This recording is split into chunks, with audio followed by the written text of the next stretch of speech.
अस्सलाम वालेकुम नाज़रीन, मैं हूं अब्दुल हमीद और आप देख रहे हैं बी आर स्टूडियो।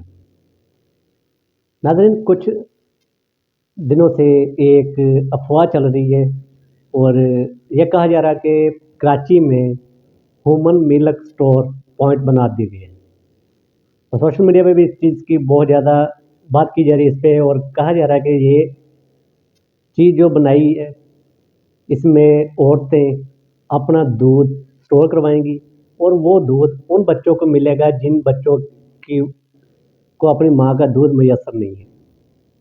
या वो उन बच्चों को जिनकी माएँ दुनिया से चली गई।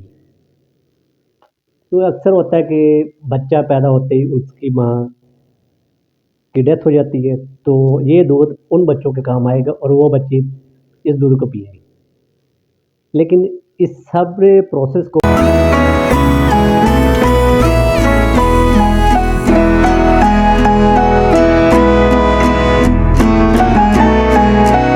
एक राज़दारी से रखा जाएगा कि किसी को नहीं पता होगा कि किसने किस औरत का दूध पिया, या उस औरत को नहीं पता होगा कि उसका दूध किस बच्चे ने पिया।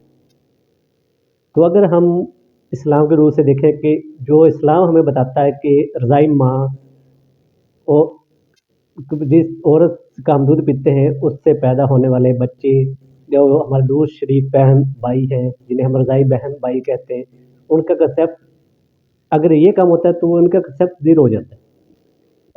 तो इसी पे मौलाना मुफ्ती मोहम्मद तकी उस्मानी साहब ने एक फ़तवा जारी किया और फ़तवे पे उन्होंने कहा कि ये गैर कानूनी, गैर इस्लामी, गैर शरई अमल है, लिहाज़ा इसे फ़िल फ़ौर बंद किया जाए और ये काम जो मिल्क प्रोड्यूसर का है कि औरतें अपना मिल्क जमा करवाएँगी मिल्क पॉइंट पे, इसे ख़त्म करवाया जाए। बात अगर अगर हम इसकी थोड़ी-सी तहकीक करें और थोड़ा-सा इस पे बात करें तो बात उस्मानी साहब की बिल्कुल अपनी जगह पे ठीक है, क्योंकि ये गैर कानूनी अमल है और गैर अखलाकी और गैर शरई अमल है। क्योंकि इस्लाम में इस चीज़ की कोई गुंजाइश नहीं है, क्योंकि हम इस्लाम से बढ़ के कोई बात नहीं कर सकते। बाकी बहुत से लोग हैं जो लॉजिक ढूँढेंगे इसमें, लॉजिक पे बात करेंगे, अगर लॉजिक पे बात की जाए तो कम से कम उस औरत को पता तो हो कि उसका दूध किसने पिया। हाँ, अगर ऐसी औरतें हैं पाकिस्तान में मौजूद हैं जिन्हें लगता है कि उनका दूध अज़ाफ़ी है उनके बच्चे से, यानी कि जो उनका बच्चा उनका दूध पीता है उससे वो दूध अज़ाफ़ी दूध है और वो अपना दूध डोनेट कर दे दे किसी को देना चाहती हैं, अतियतन देना चाहती हैं, जैसे कि ब्लड सैंपल होते हैं, हम ब्लड देते हैं, अपना ब्लड स्टोर करवा देते हैं कि किसी ज़रूरतमंद को ब्लड मिल जाए।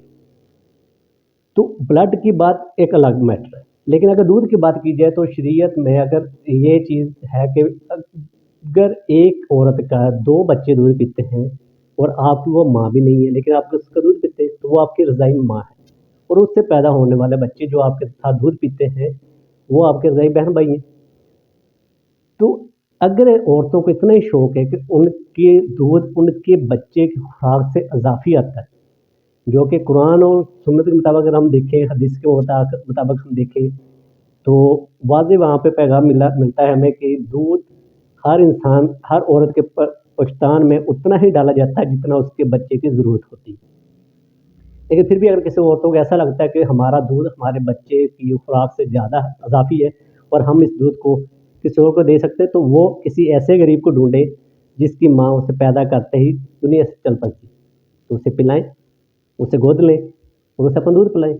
ना कि इस तरह के काम किए जाएँ और वो भी इस इस्लामी जमहूरिया पाकिस्तान में। तो इस्लामी जमहूरिया पाकिस्तान में इस तरह के काम अफ़सोसनाक है और जैसा कि तकी उस्मानी साहब ने फ़तवा जारी किया है और हम उसकी हमायत करते हुए हम हुकूमत से ये अपील करेंगे, ख़ास तौर पर हुकूमत सिंध से अपील करेंगे कि इस तरह के सेंटर को अगर बना है तो उसे बंद किया जाए और मज़ीद बनने से रोक दिया जाए।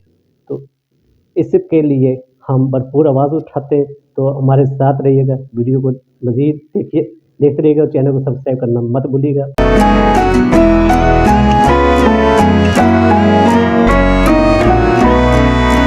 असल में ये कंसेप्ट यूरोप का कंसेप्ट है।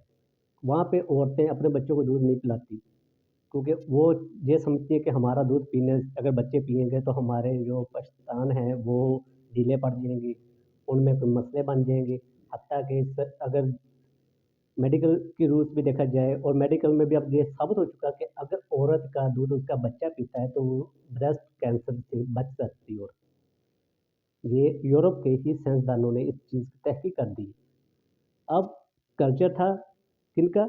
यूरोप वालों का। वो ये चाहते थे कि उनकी औरतें अपना दूध आगे इस तरह डिस्ट्रीब्यूट करें, लोग पिएँ। वो वहाँ पे तो बहुत ही फ़हाइशी भी है, बहुत ज़्यादा ऐसी चीज़ें हैं जिनके बारे में हम अपने व्लॉग में ज़िक्र भी नहीं कर सकते, अपनी ज़ुबान से बोल भी नहीं सकते। लेकिन वो कल्चर अगर पाकिस्तान में लाया जा रहा है तो लाने वालों को भी शर्म आनी चाहिए कि ये इस्लामी जमहूरिया पाकिस्तान में इस्लाम के नाम पे बना है, तो इस तरह का कल्चर पाकिस्तान में ख़ास तौर पर आम नहीं होना चाहिए। और कोशिश करनी चाहिए कि पाकिस्तान में ऐसे कल्चर को ना सिर्फ़ इतना प्रोटोकॉल देने के बजाय उसे इतना डिग्रेड किया जाए कि वो बंद हो जाए। और इस पे पाबंदियाँ हुकूमत की जानिब से चाहिए कि हुकूमत को चाहिए कि इस पे पाबंदियाँ लगाए ताकि ये तमाम चीज़ें बंद हो सकें। और ना सिर्फ बंद हो बल्कि पाकिस्तान में इन तमाम चीज़ों से बचा जा सके। और इस तरह के जितने भी गैर अखलाकी और गैर इस्लामी अमल हैं जो पाकिस्तान में हो रहे हैं, जिनमें पाकिस्तान में बहुत बढ़ चढ़ के पाकिस्तान हिस्सा भी ले रहा है, तो इससे बचना चाहिए। क्योंकि हमें ऐसे मुसलमान एज़ अ पाकिस्तानी ही नहीं, ऐसे मुसलमान हमें कल को अल्लाह को जवाबदेह होना है। तो हम अल्लाह को क्या जवाब देंगे कि या अल्लाह हमने आपके बनाए हुए कवानीन जो आपकी नबी ने हमें बताया वो कवानीन को हमने किस तरह उनकी धज्जियाँ उड़ाई और किस तरह हमने उन्हें पामाल किया। तो खुदारा ऐसी चीज़ों से बचें और इस तरह के जितने भी सेंटर हैं जो पाकिस्तान में मज़ीद बनने जा रहे हैं, उन तमाम पे रोक लगाई जाए और उन तमाम को बनने से पहले ही ख़त्म कर दिया जाए। तो यही अपील हमारी हुकूमत पाकिस्तान से भी है कि इसे जल्द अज़ जल्द बंद करवाया जाए और मुफ्ती उस्मान तकी उस्मानी साहब के साथ हम इस मौके पे उनके साथ खड़े हैं और दुआ करेंगे कि अल्लाह ताला ऐसे अमाल से हमें बचाए और हमारे मुल्क पाकिस्तान को तरक्की दे। मुझे नाज़रीन दीजिएगा इजाज़त। अल्लाह निगहबान। पाकिस्तान ज़िंदाबाद।